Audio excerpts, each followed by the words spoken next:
The Revolt of 1857 was a major uprising against the British East India Company that served as a pivotal turning point in India's modern history. For UPSC preparation, it is crucial to understand the event's causes, nature, failures, and far-reaching consequences. Causes of the revolt. The rebellion was not a sudden event but the culmination of deep-seated grievances across various sections of Indian society. Political causes. Expansionist policies. Lord Dalhousie's Doctrine of Lapse, which annexed states without a natural male heir, enraged many rulers.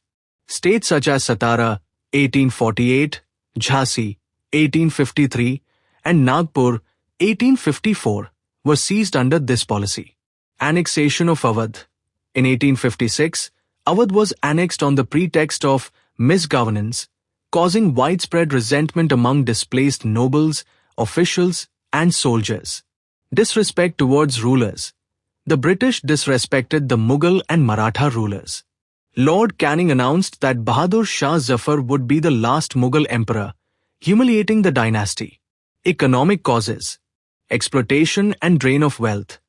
British colonial policies destroyed the traditional Indian economy by systematically draining its wealth to England. Indian industries, especially textiles, collapsed under competition from cheap, machine-made British goods. Oppressive land revenue policies. Land revenue systems like the Permanent Settlement and Ryotwari system imposed heavy taxes on peasants and led to the widespread dispossession of landholders. Ruin of artisans and zamindars. The traditional landed aristocracy and artisans lost their source of livelihood under British rule, contributing to widespread poverty and discontent. Socio-religious causes. Racial discrimination. The British maintained an attitude of superiority, treating Indians with contempt. Racial arrogance was prevalent in society and the administration. Interference with customs. Social reforms, such as the abolition of sati, 1829, the Widow Remarriage Act, 1856, and the Religious Disabilities Act, 1856, were viewed by conservatives as British interference in their religious and social affairs. Missionary activities. The aggressive activities of Christian missionaries created fears of forced conversion among Hindus and Muslims. Military causes. Discrimination. Indian sepoys were considered inferior to their European counterparts, with discriminatory pay scales, allowances, and promotion opportunities. General Service Enlistment Act, 1856. This act required sepoys to serve overseas if needed. Crossing the sea was considered a violation of religious beliefs, deeply offending the soldiers' sensibilities. Immediate cause. The greased cartridges. The final trigger was the introduction of new Enfield rifles. A rumor spread that the cartridges were greased with cow and pig fat, which deeply offended both Hindu and Muslim sepoys who had to bite off the paper to load them. Key centers and leaders. The revolt spread across North and Central India, with prominent leaders emerging in various regions. Delhi. Bahadur Shah too was proclaimed emperor, but the real command was held by Bakht Khan. Kanpur. The revolt was led by Nana Sahib, the adopted son of the last Peshwa, Baji Rao II. His loyal general was Tansha Tope. Lucknow. Begum Hazrat Mahal, the wife of the deposed Nawab of Awadh, led the rebellion. Jhansi. Rani Lakshmibai, whose state was annexed under the Doctrine of Lapse, led the rebels. Bihar. Kunwar Singh, a local Zmindar from Jagdishpur, led the revolt. Reasons for the failure. Despite its scale, the revolt failed for several reasons. Lack of central leadership and coordination. The rebellion lacked a unified, coherent plan and strong central command. Regional leaders pursued their own interests. Limited territorial and social base. The revolt was primarily concentrated in North and Central India. Large parts of the country, including the southern and western regions, remained largely unaffected.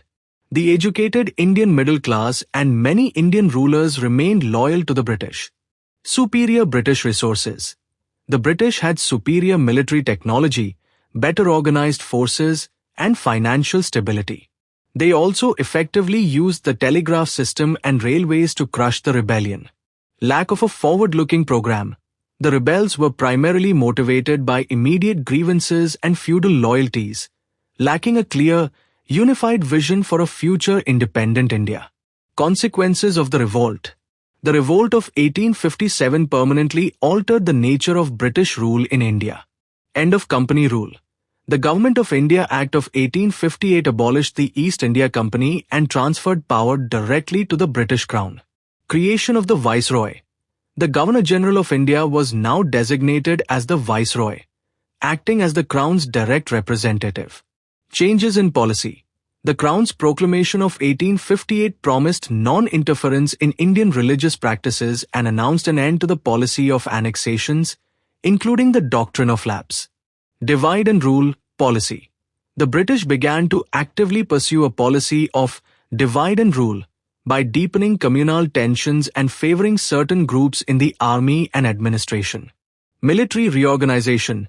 The army was reorganized to increase the ratio of European to Indian soldiers and segregate troops by caste and region to prevent future unified uprisings.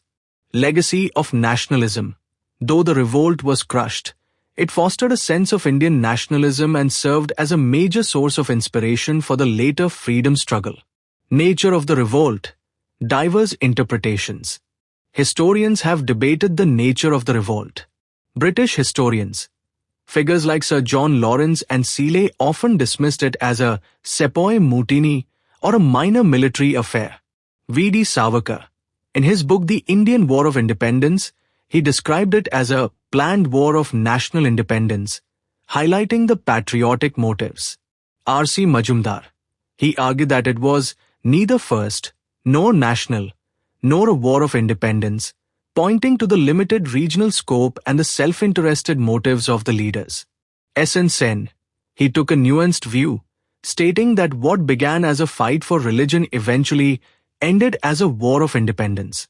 Overall analysis. While it was not a unified, modern national movement, it was far more than a mere military mutiny. It involved widespread civilian participation and reflected deep-seated anti-colonial sentiment, making it a significant precursor to India's freedom struggle.